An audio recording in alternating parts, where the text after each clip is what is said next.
एक दिन आई आंधी जोर से, दिया पेड़ को झकझोर, डालें टूटी उड़ा घोंसला, गिरे बच्चे जमीन पर। हुआ विदीर्ण हृदय चिड़िया का, देख मृत नवजातों को, ना रहा घोंसला, ना रहा घरौंदा, ना रहे बच्चे। दिन रात ची ची कराती है, अपने दुख की बात किससे कहे। अब वह कहाँ रहे, कैसे अपना घरौंदा जोड़े। अब वह नन्ही सी जान कहाँ रहे, अब वह नन्ही सी जान कहाँ रहे। राजू की आँख जब सुबह खुली तो उसकी नज़र बाहर नीम के पेड़ पर पड़ी। उसने देखा कि पेड़ की डाल पर एक नन्ही सी चिड़िया ने घोंसला बना लिया है। उसने सोचा, अरे मैंने तो देखा ही नहीं कि पेड़ पर चिड़िया ने घोंसला भी बना लिया है। कुछ देर वह खड़ा खड़ा चिड़िया को निहारता रहा। उसके बाद वह अपनी माँ के पास गया और माँ से बोला, मामा, बाहर नीम के पेड़ पर एक छोटी सी नन्ही सी चिड़िया ने घोंसला बना लिया है। घोंसला बड़ा ही सुंदर है। माँ ने कहा,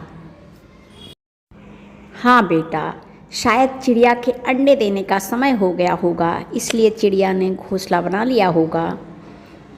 राजू अपने काम में लग गया। अब वह घोंसले को भूल गया। एक हफ्ते के बाद उसने देखा कि चिड़िया अपने घोंसले में चुपचाप बैठी हुई है। वह घर में आया और कुछ अनाज के दाने लाकर पेड़ के नीचे रख दिया। अब वह छुप कर देखने लगा। उसने देखा, धीरे से चिड़िया ने दाएं बाएं देखा और फिर नीचे उतरी। उसने थोड़े दाने खाए और वापस घोंसले में जाके बैठ गई। अब राजू आते जाते चिड़िया को देखता रहता, कभी दाने तो कभी पानी लाकर पेड़ के नीचे रखता। एक दिन उसने देखा कि घोंसले में 2 छोटे छोटे बच्चे दिखाई दे रहे हैं। बच्चों की ची ची आवाज़ से सारा आसपास का वातावरण गूंजने लगा। चिड़िया बच्चों को छोड़कर दाना चुगने जाने लगी।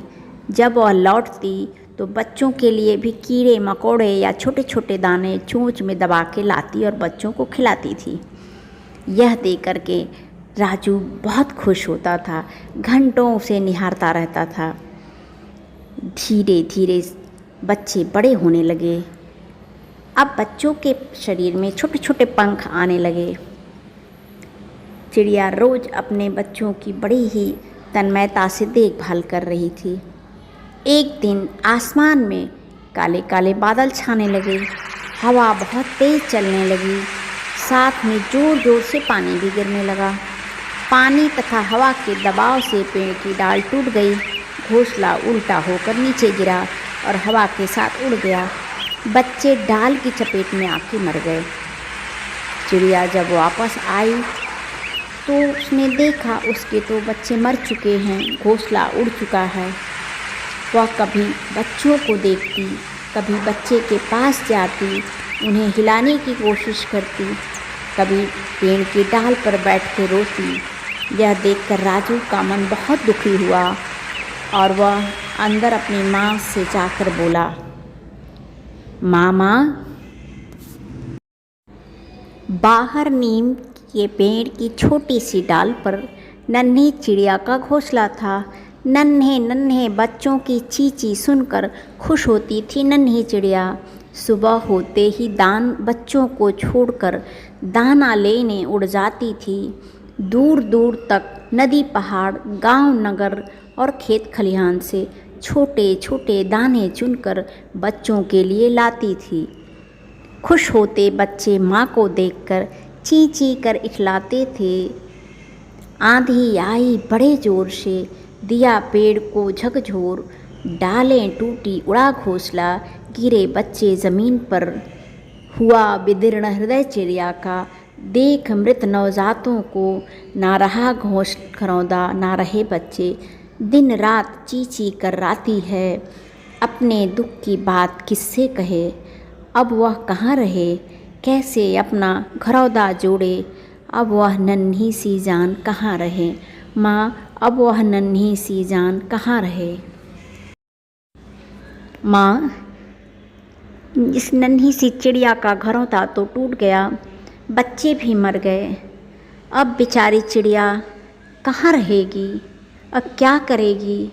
बच्चों के बिना उसका जीवन कितना उदास हो जाएगा।